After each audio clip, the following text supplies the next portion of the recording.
Hey all, welcome to the latest episode of Binding with Friends. Today we're going to be binding this UMX Eratix to the Radiomaster Zorro as running EdgeTX. And so about 2 years ago I did a video on binding UMX Ultrix to my Radiomaster, and that turned out to be a very popular video. So I'm going to try and show you what I've learned in those 2 years, I've made it a simpler process, and hopefully you'll learn something as we go along. But let's go ahead and jump in. Okay, so I'm going to try and do this from the point of view as somebody who's a Spektrum user, a Spektrum Airware, DX series, NX series of transmitters. I haven't ever used an NX series of transmitter. My last one was a DX9, and like I said, it was 2 years ago, so I may not know all. I mean, it may all be blurry at this point. But we're gonna go ahead and jump in. So let's see here. So from the main menu, so if I'm in another airplane at this point, I hit the model. I scroll down to a open spot.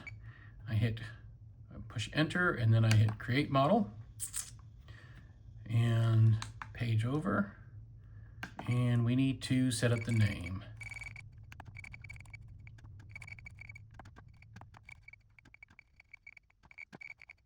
Done. Okay. Now, the next thing I always do is the throttle cut. One of the most important parts of my setups. And I do a little bit more involved throttle cut than just a switch. And so I'm gonna go ahead and show that to you now. Given that this is an EdgeTX, you can set up a throttle cut in many different ways. This is just my preferred way of doing it. What I like to do is make sure that my throttle is down all the way at the bottom, and then I can enable the throttle. Otherwise, if my throttle's up here, I don't want to hit the throttle cut or throttle enable, and then suddenly the plane's at half throttle. So it's just a little extra safe keeping, or extra safe whatever that I like to do. So the first thing we're going to do is we're going to set up the conditions for how I want the controller to be when I'm ready to enable the throttle. So we're going to do A is less than X. And so here's one way it's a little different than Spektrum. They have the concept of inputs and then the physical sticks. So the throttle stick is not actually the throttle input. You can actually map the throttle stick to another input if you wanted to. That you can actually, well, I guess if you changed modes even. But so this input throttle would be what the throttle value is after we've done any kind of manipulation to it. Like a perfect manipulation is a throttle cut, where you're sending it a negative, negative 100, negative 120 value, regardless of where the position of the throttle is. So we don't want to actually do that. We want to be working on the throttle stick, which if we push this up at this point, you'll notice that the icon has changed. It went from an eye to the gimbal. So that's actually saying we're referencing the actual throttle gimbal. All right. And so we want it to be less than, I don't go 100 because there is a little drift on these controls sometimes. So negative 98 is good enough for me. And so I want my throttle down, and then my throttle cut switch is away. That's how I enable my throttle, by pushing it away. And then I pull it towards me to shut it off.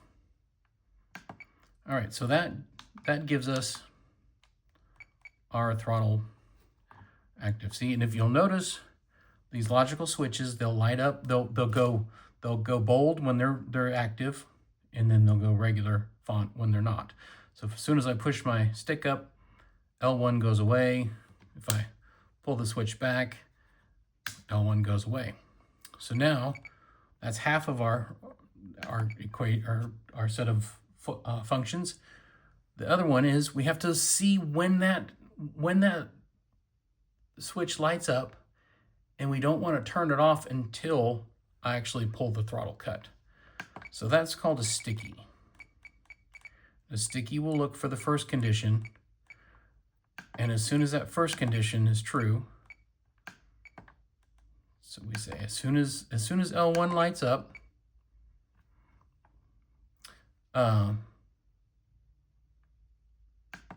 you're going to turn on, and then you're not going to turn off until we pull the switch back.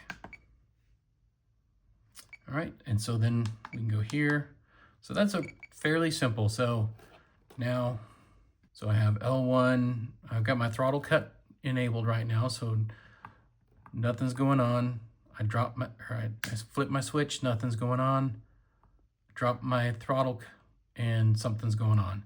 Now I can fly around, no problem. L2 stays lit until I cut the throttle with the switch on the side. Okay, so that's part of it. Now what we need to go over here and do is set up the call outs for it, so we know. So when L02 is enabled, we're gonna play a track.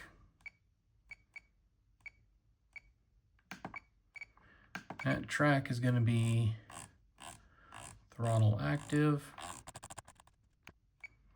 And then this is how many times you want it to repeat. On this, you wouldn't want it to repeat. That would get frustrating to hear throttle active throughout your flight. It's actually how often you want it to repeat. Sorry, not how many times you want it to repeat, how often, and that's the number of seconds. So if you were to change this to 6, it would repeat every 6 seconds. The dash means it's not going to repeat, and this means enable this function. All right, so there's our throttle active. So we drop this down. Throttle active. Okay. So then the opposite, we still look at L2, but then we invert it. So when L2 is not lit up,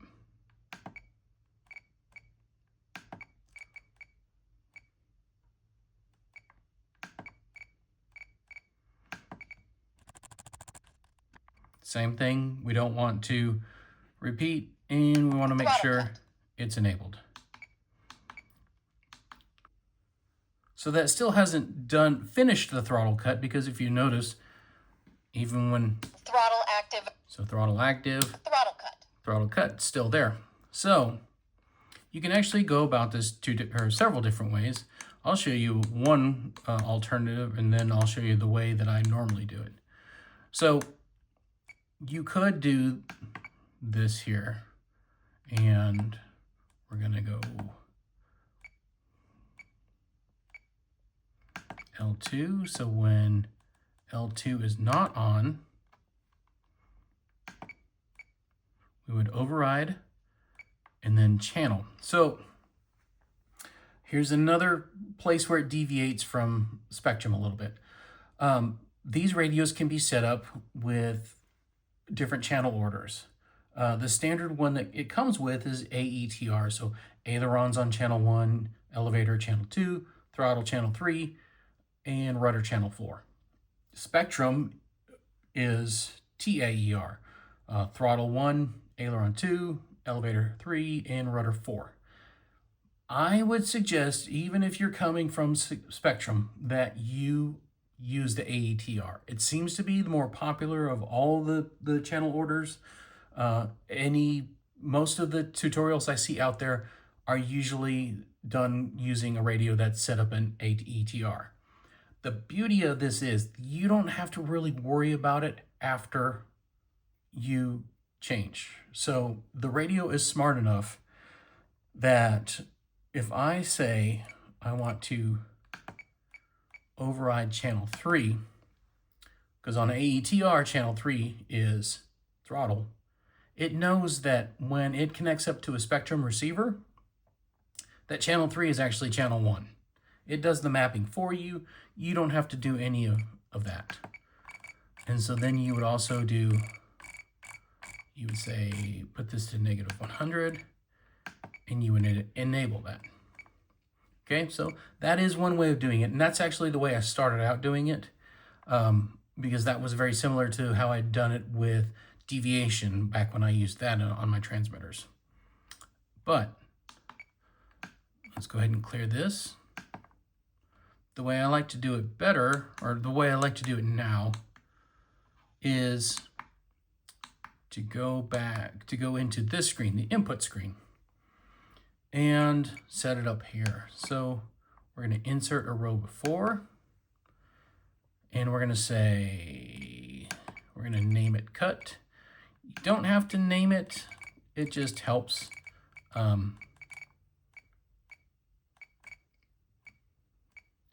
It just helps me to always know what I was thinking when I'm setting some of these things up. Okay, so we're going to name it cut. The source is actually going to be min, because we want to send it 100. We want to send it negative 100. So these transmitters go from negative 100 to 100. So negative 100 would be complete throttle cut. Now, here's another way it deviates from Spektrum. It's on EdgeTX, dual rate is called wait. I think it's more of a mathematical term, and it's a little weird to when you first do it, but then after a while, it just makes total sense. And so I have not had any issues with that since then. Okay, and then what's going to trigger this condition is that we're going to have L2 will be not lit up. Okay, so why do I like doing it this way? Because I can see what's going on here in this screen. Throttle active. So there we go. So Throttle cut. if I cut, it shows you that line is there. It's registering that line. Throttle active. Throttle active Throttle cut. lights up whenever we switch it on. And so what you may be thinking is, how does it know between these two lines which one to go to? So the way this does this is it processes it in order. So the first condition that it matches will be the first line that it applies. So since it matched the condition that L2 or logical switch 2 was not lit up, that first line matched. This second line actually doesn't have any conditions, so it's kind of like a match everything, or it would match any condition that wasn't specified above it. So it's always important when you're setting up your lines like this that you keep aware of the order that you're putting them in. Okay, so that should be or actually, let's go back to the model screen. And we're going to verify our behavior now. So no throttle, it's right there. Throttle active. We activate it, we're good. And we cut it, and it drops down. All right, we have set up our throttle cut. All right, so the next thing I like to do is set up my timers. This is going to have, this plane has battery telemetry on it. So we're just going to set actual timers up. Normally I will set up 3 timers, one for the throttle percentage that I'm using, that will give me like a good idea of how long I can actually fly, an actual flight timer that will tell me how long I actually flew. So like it's very,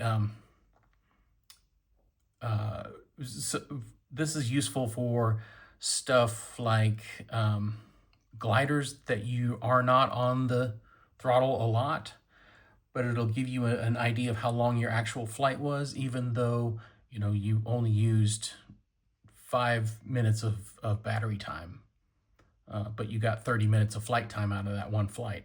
So and then I'd normally set up a total timer. So on this one, I'll do an actual timer, which is the actual flight time I had, and then the total time of the model since I've been using it on this radio. All right, and so that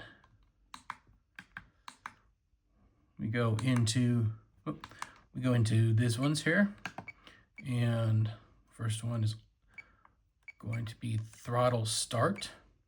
So that's the throttle percentage I was talking about. This will be throttle start. So as soon as the throttle stick goes up for the first time, and our throttle our throttle is enabled, that will be the conditions that this one will start on. And we name it.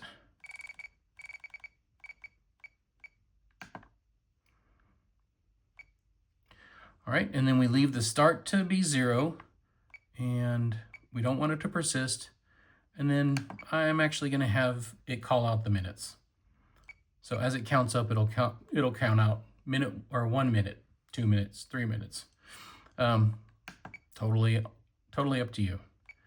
Same for the total timer. We're gonna wait for the start, and only when the throttle cut is enabled, or when the throttle is enabled, and we're gonna name it total, or TOT, since you can't do long words in this one. I think these are all limited to 3 letters. Yep. All right, and then start is 0, and then persist is going to be a manual reset. And I do not want this one to count, or to call out the minutes. So you can actually put a value in here for the start if you know how long you've been flying a plane and you're transferring it to this radio. So put the time in, get the timer to increment a couple times, or increment a couple seconds, then go back and zero this out, and you should have the correct total time. All right, so that does the timers. Next is going to be the inputs. So again, this is a little different than Spektrum. I believe Spektrum, so we have inputs and we have mixes, and I believe Spektrum combines those two concepts together. And that does cause a lot of confusion on this, because there's like I mentioned before, there's several ways of doing things. Both inputs and mixes you can add expo and weights, and so that confuses some people. I always put my expo and my weights on my inputs, and then usually I just leave the mixes for assigning to channels. And then if I do any kind of mixing of channels, obviously I'll put them in the mixes. So like a differential thrust. That's a good point. All right, so for dual rates, right? So for this plane, Horizon Hobby suggests two rates. So the first one, we're going to set this up. This will be high. Ailerons for high rate. Okay, and source is going to be the aileron gimbal. Weight is 100. They suggest 100%. The expo, they suggest 50%.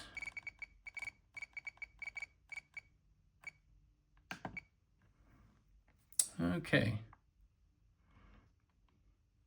And that should be it.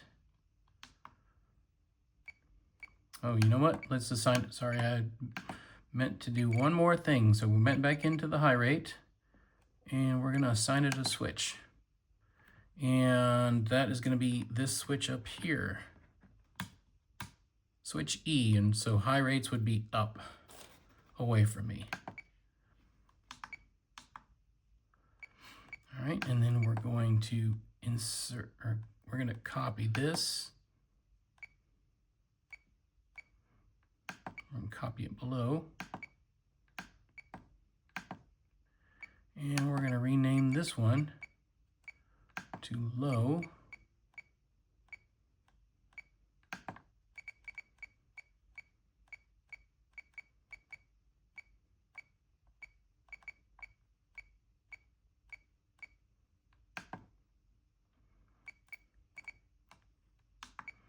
Okay, and then horizon says 70% for this one.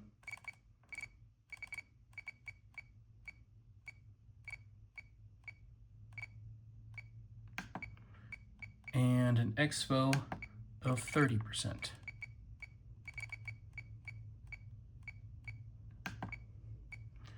And then we have to assign this switch, and we want E, but the other way.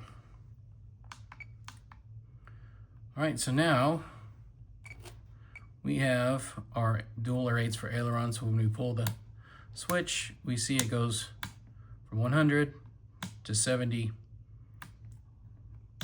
All right, and we have to do the same thing for elevator and rudder.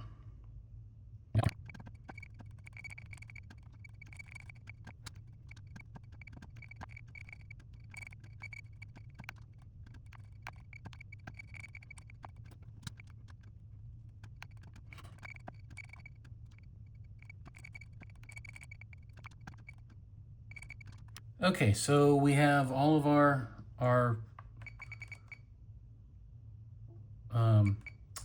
dual rates set up, and I kind of like to test it to make sure. So right now we're in high rates. We have ailerons, elevators, and rudder in high rates. If we flip the switch, we have low rate, low rate. Oh, this one didn't light up. So that's why I like to go back and do this. Oh, okay. That switch was set up wrong. It's always a good way to check, make sure you did your work right. Okay, now we're back to low rates and then back to high rates.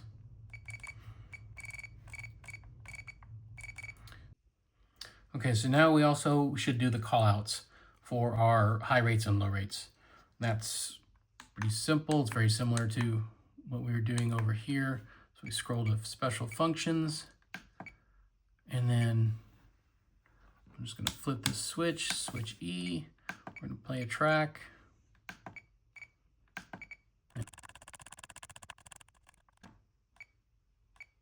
High rate. And then do the same thing, except for low rates.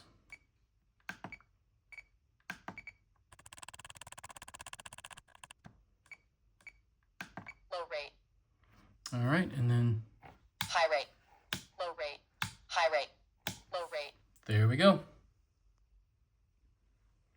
So the next thing we're going to do is bind, actually.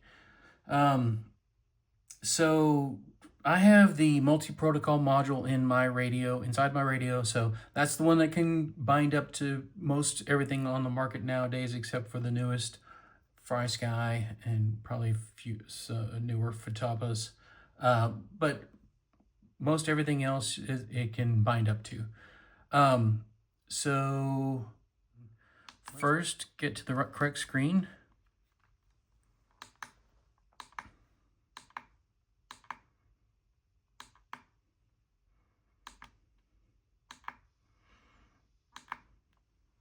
Okay, so this is actually the one of 2 of 10 screens right up there. If you notice, I cycle through them way too many times, forgetting which one I'm actually looking for. So we're going to go down to here, internal RF, and we're going to turn it on. It's the multi. We're going to choose DSM. Do not be tempted to choose DSM-RX. I believe that is a protocol for buddy boxing with Spektrum radios. You don't want that. You want DSM. And then subtype, I always use auto. and it works fine with me. I believe this means this 2.1F would mean DSM2, 11 milliseconds, and then DSM2, 22 milliseconds, DSMX 11 milliseconds, and DSX 22 milliseconds. Like I said, I like auto. I don't know what this... Oh. Okay. Well, we shouldn't have done... Let's go back here. I've never chosen that normal before. That's that's why I shouldn't have done it on the camera. Okay, so another difference that in between Spektrum and at least as far as I can tell, the deal with the receiver IDs, if you have a receiver that you use in multiple planes, you can give it one ID, and you bind it in the plane, you set it up for that plane, then you can take it out, put it in another plane, have a completely different plane setup in the radio, a completely different model setup, and as long as you tell it, I'm binding to receiver ID, 7. Then it knows, okay, I already have bound to this. I know the binding, binding phrase, whatever they use to recognize the radio. It already knows that. It knows it doesn't have to try and bind again. So that makes that easier. I don't tend to do that, so this is more of a pain in the butt than anything to me. And the other thing that's kind of an irritation with these black and white radios, at least, is that it won't tell you if you've already used that number on another ID. The color radios will let you know, hey, this is already being used on model number 8. On the black and white radios, you're kind of in the dark. So I keep a mental, well, actually I write this down every once in a while, but I know I'm on 11 now. All right, so then I'm gonna scroll over to the bind. Now let's go ahead and turn this on. Let me give myself a little bit more power. And then we will hook that up, and we're gonna wait for, press the power button. We got slow red light and fast red light.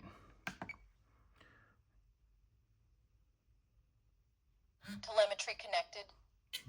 Okay, there we go. Okay, so then let's do a channel check. Elevator's correct. That should be right roll, and that's reversed, and then the right elevator, or right rudder, and that's reversed. Okay. So we have to reverse ailerons and rudders.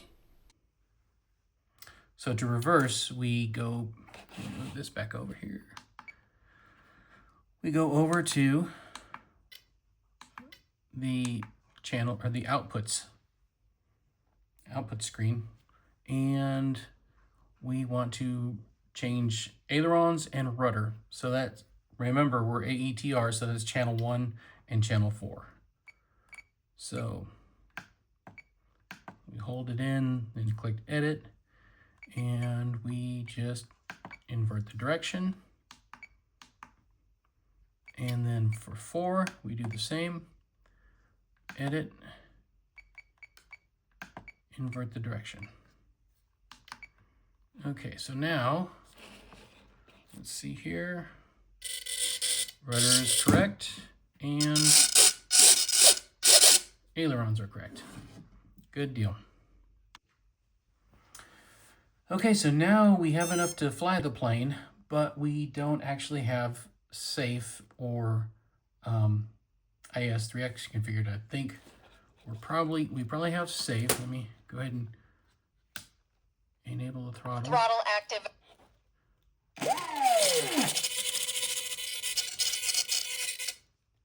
Yep, we are in safe mode right now. Throttle cut. So let's go ahead and configure it to where we can switch between safe and AS3X mode. So the first thing we're going to do is go back out of here. We're going to go to inputs, and we're going to make a new input. And we're going to call it gyro.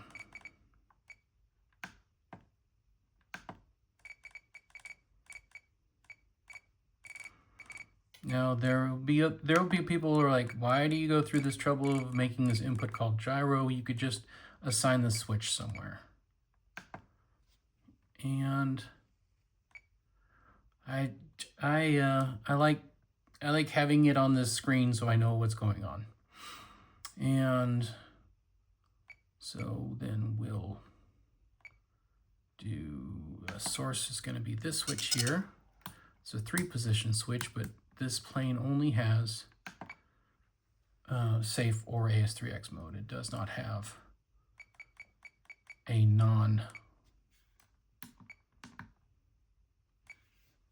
non-gyro mode. All right, and then we're going to go over here. So we've got the control. Now we're going to go over to mixes, and we're going to assign that to channel 5 because the manual says safe is on channel 5. All right, and that's really all we have to do to just set it up. So now, let's see what we got. So we're still in safe mode. If we pull the switch, okay, that is, we're now in safe mode. So away is AS3X, and towards me is safe, and I don't like that. So once again, we'll just go over to outputs, and we'll reverse the channel here. So that way, when the switch is away from me, it'll be safe. When it'll be towards me, in either position towards me, it'll be in AS3X mode. And so let's go ahead and add that to the callouts.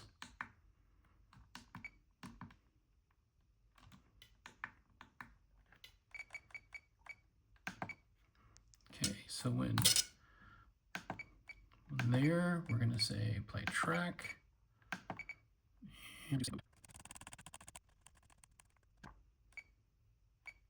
Babysitter mode. Okay, and then, so here's the deal. We have 2 positions, switch B in the middle and then switch B down. And either one of those is going to be the AS3X mode. Instead of writing 2 times, SB middle, SB down, have 2 different functions, we can just say, we can just do SB, and then we can invert it. So when it's not SB up, we can play the track. And so we get this. AS3X mode. Babysitter mode. AS3X mode. It doesn't repeat for the other position because it's still the same condition. Or it doesn't repeat for the other position, yes, because it's still the same condition of being not up. All right, if you're like me, I don't use safe mode. I probably didn't even need to put it on a switch because I would probably will never ever use that position. I usually keep a gyro on the 3-position switch because I have gyros that have multiple flight modes available to them. So, but what I do have is I have the panic button still. And so we're going to do that, as we're going to set up that now. So we're going to go back to our input screen. And we're gonna put another line here. And this is why I like having everything here in this screen. So this is gonna be our panic line. And our source is gonna be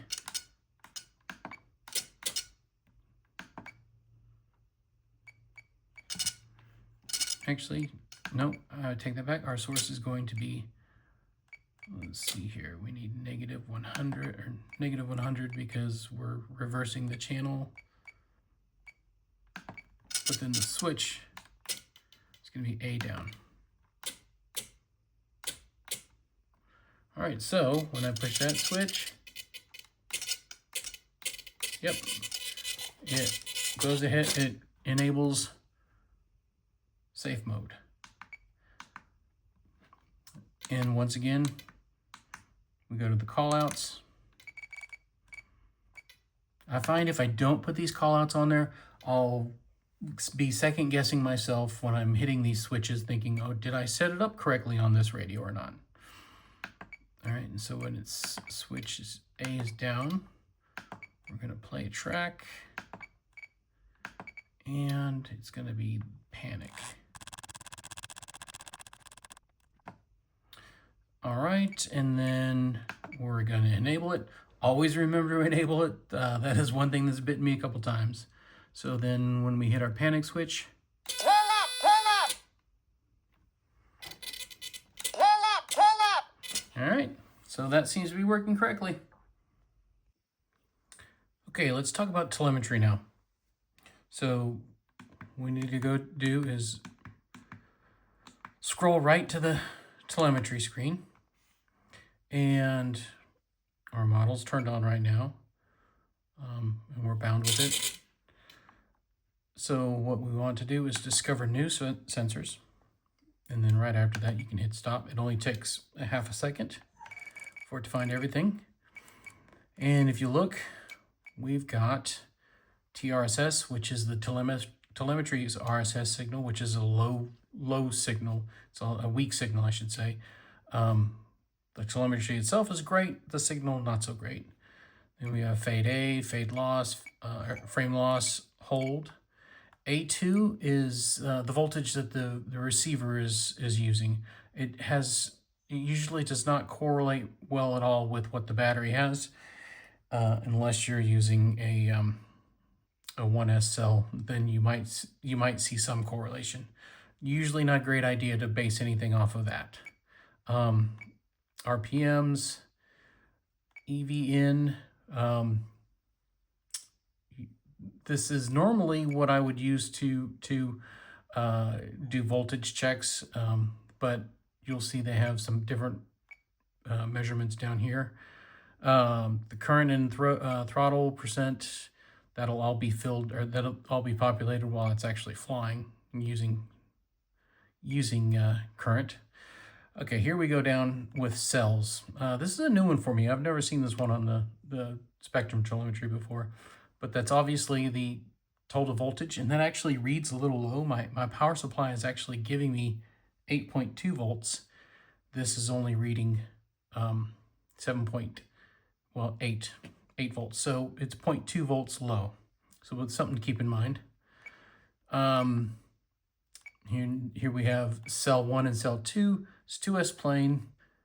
I'm running this on an XT30 connector right now, so it's obviously not a smart connector, so it has no way of knowing what those cell voltages are individually. So that's obviously just the cells divided by 2.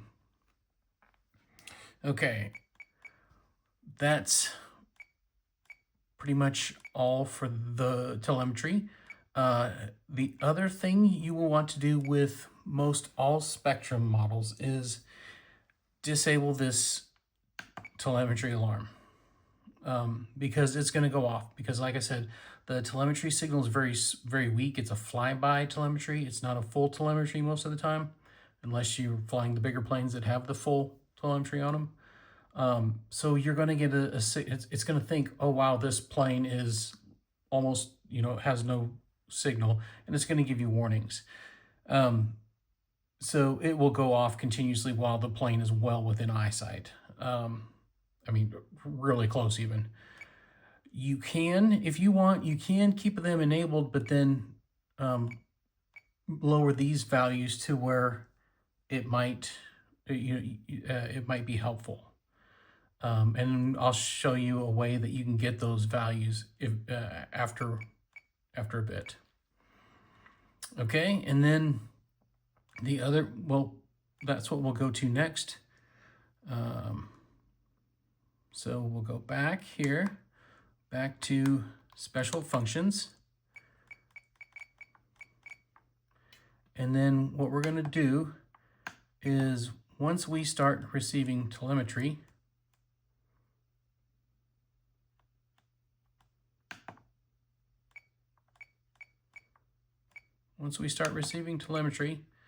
then we will start recording SD logs. And we're going to do it every second. Now, the other thing you might do is actually just do this to your logical switch too, because maybe you don't want to have telemetry running, recording until you actually, have the flight mode or throttle enabled. So that's also a pretty valid use case. Now, what this is going to do is every 1 second, it's going to write the telemetry values to a CSV file, just a regular text file that you can open up in Microsoft Excel or Apple Numbers or Google Sheets. Any of those, they're going to be able to read it. You're not going to have to install a special program just to read the telemetry values. And in those telemetry values, you're going to find the TRSS values. And you can see how they move up and down throughout the flight. You can see the minimum and the maximum, and you could set those alarm values based on that. All right, and then we might as well put some telemetry values on our screen. So let's start with here. And actually what I would normally do is I would put my TRSS here, and then I would put my TRSS here, but it's slightly different. I'm going to do TRSS minus. So actually, let's go back here. You'll notice we have TRSS, TRSS minus, TRSS plus. So minus means the lowest value it saw during the flight. The plus is the highest value you saw during the flight. So obviously here, the plus doesn't really give us much information. That would be when you would be standing right next to the plane with your controller. But the minus would give you a good value as well to massage that number in the telemetry alarms. Okay, and then what I normally would do is let's see here, I think I do fades here, or frame losses actually.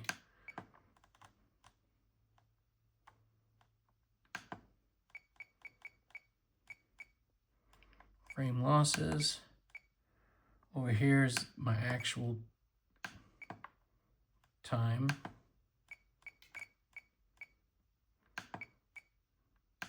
Here is going to be holds. Hopefully you don't have any of these. Obviously hold minus and hold plus, those would be useless values. The hold will always accumulate how many holds, and that would be what the max hold is. So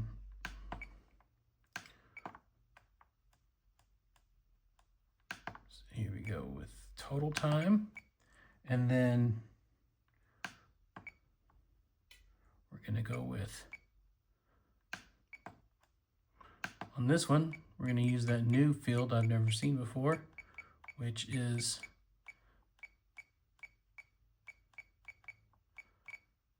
cells. And then we're going to do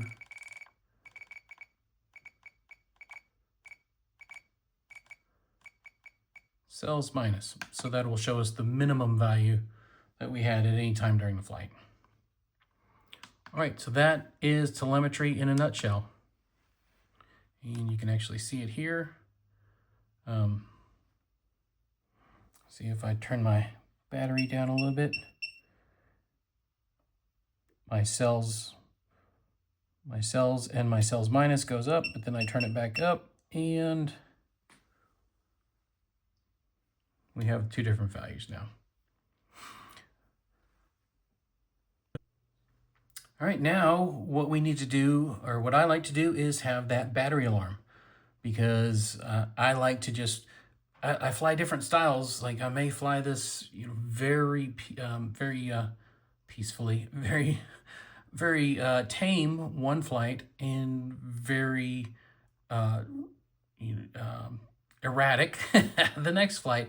And so the battery is going to last different amounts of times depending on the flight.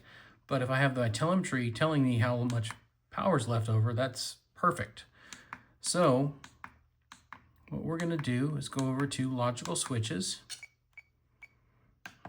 and I'm going to set up a new switch. I'm going to look for A less than X.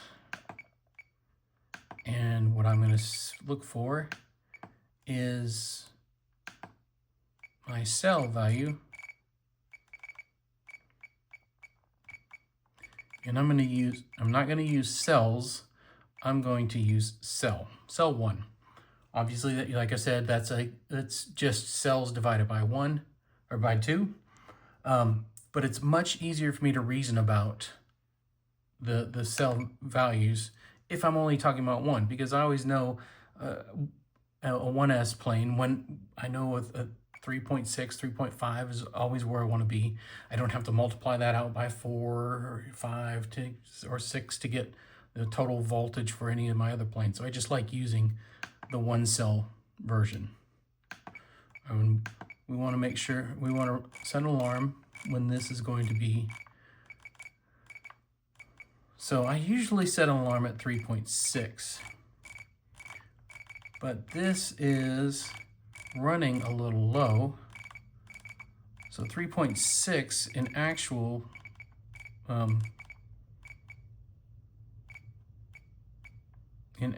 voltage would be 3.4 on this plane's telemetry. So I'm gonna test this out. I may drop this down. I'm gonna start out with 3.5 as a little happy medium. Okay, and then the other thing is, we only want to see this whenever we have telemetry. Because what's going to happen when we turn this on,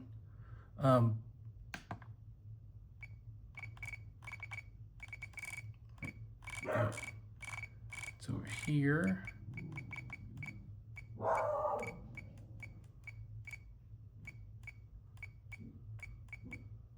There.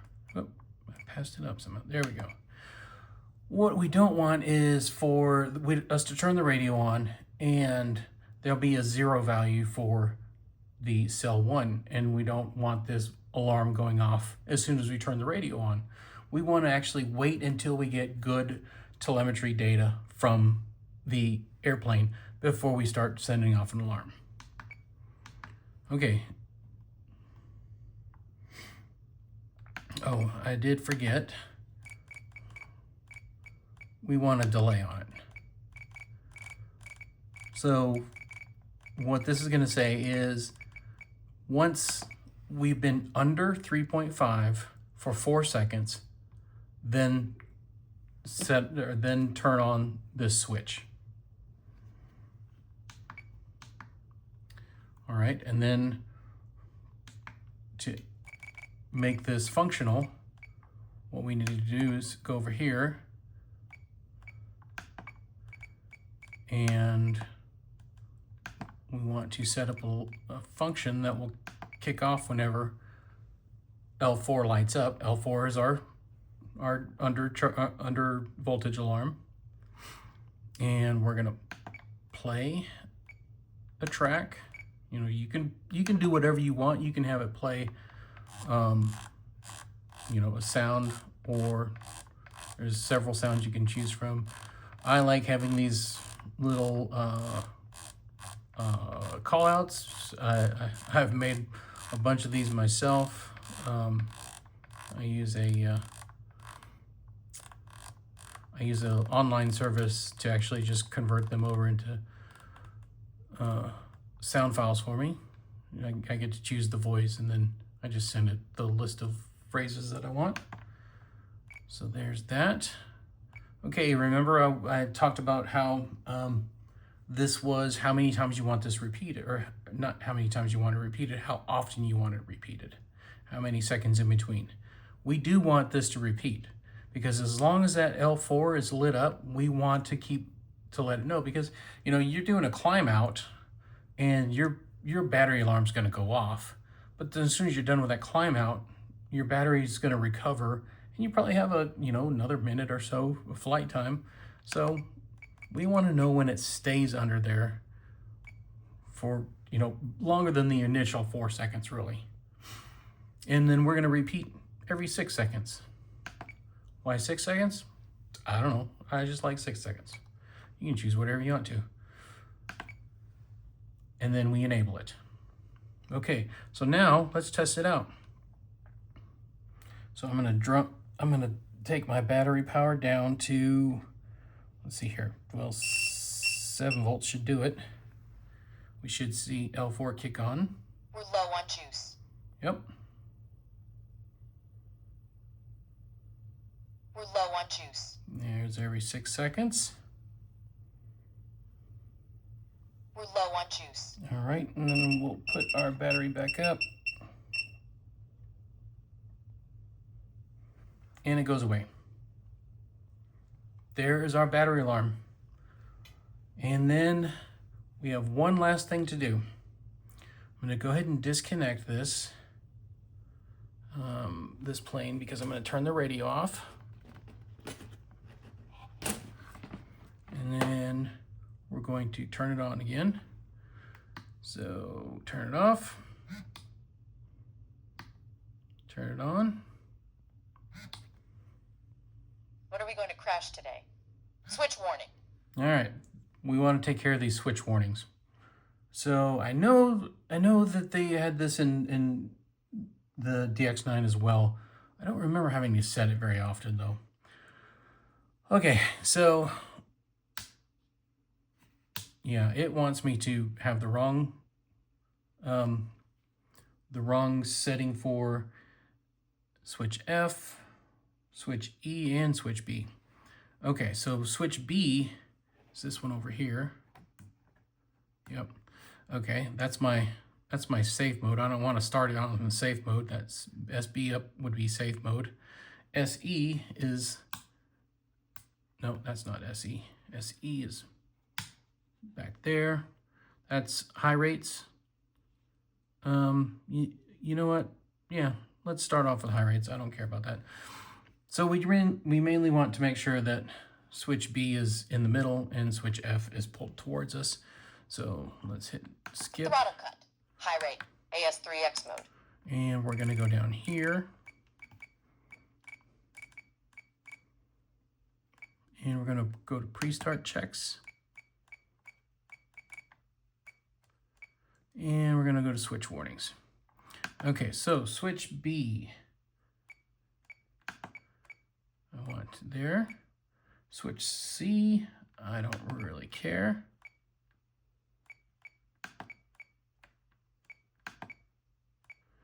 Switch E, I want up, and switch F, I want down. Okay, and then so now when I turn this off, turn it on again. What are we going to crash today? Throttle cut. High rate. There we AS3X mode. High rates, AS3X mode, throttle cut. It's exactly how I want it. All right, well, I hope you learned something from this. I hope you, if you have any questions, to get, just put them in the comments. I'll try and answer to the best of my knowledge. And I hope you have fun flying your newest plane with your whatever EdgeTX radio you're messing with.